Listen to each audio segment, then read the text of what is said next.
আলহামদুলিল্লাহ রাব্বিল আলামিন ওয়াসসালাতু ওয়াসসালামু আলা সাইয়্যিদিল আমবিয়া ওয়াল মুরসালিন। সম্মানিত দর্শক ও শ্রোতা, পবিত্র ঈদে মিলাদুন্নবীর মাস আগমন করেছে। আলহামদুলিল্লাহ, অনেক যুবক ভাইরা আমাদেরকে প্রশ্ন করেন, ঈদে মিলাদুন্নবী সাল্লাল্লাহু আলাইহি ওয়াসাল্লাম যদি ঈদ হয় তাহলে ঈদের নামাজ কই? ঈদের দিন তো রোজা রাখা হারাম, কি ঈদে মিলাদুন্নবীর দিনে রোজা রাখা হারাম? তাদেরকে বলবো, ও আমার ভাইরা, প্রতিটি ঈদে নামাজ নেই, প্রতিটি ঈদের দিনে রোজা রাখা হারাম নয়।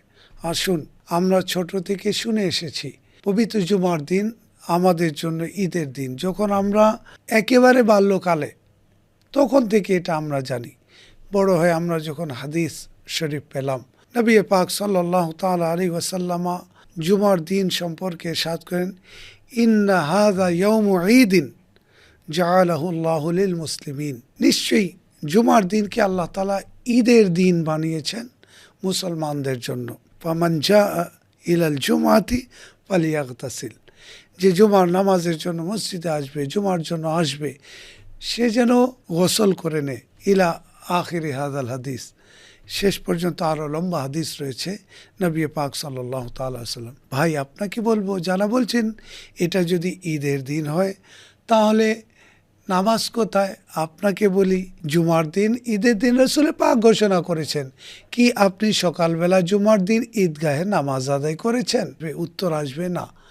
কি আপনি জুমার দিন রোজা যদি রাখেন, এটা কি হারাম আসবে? আপনি উত্তর দিবেন না।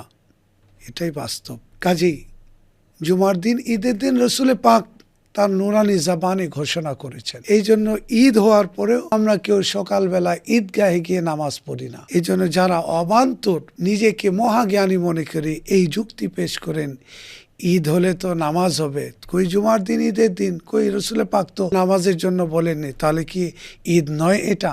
অনুরূপভাবে আরাফার দিনও হচ্ছে ঈদের দিন। যখন হাজিরা আরাফাতের ময়দানে নজিল হজ তারা একত্রিত হন, এই দিন নবী পাক সাল্লাল্লাহু আলাইহি ওয়াসাল্লামের পক্ষ থেকে মুসলমানদের জন্য ঈদের দিন।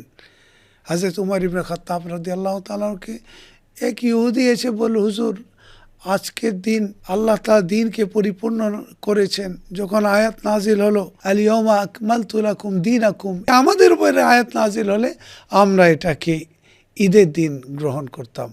ওমর ইবনে খাত্তাব রাদিয়াল্লাহু তাআলা জবাব দিলেন। সংক্ষেপে আমি বলতেছি, তিনি কি উত্তর দিলেন?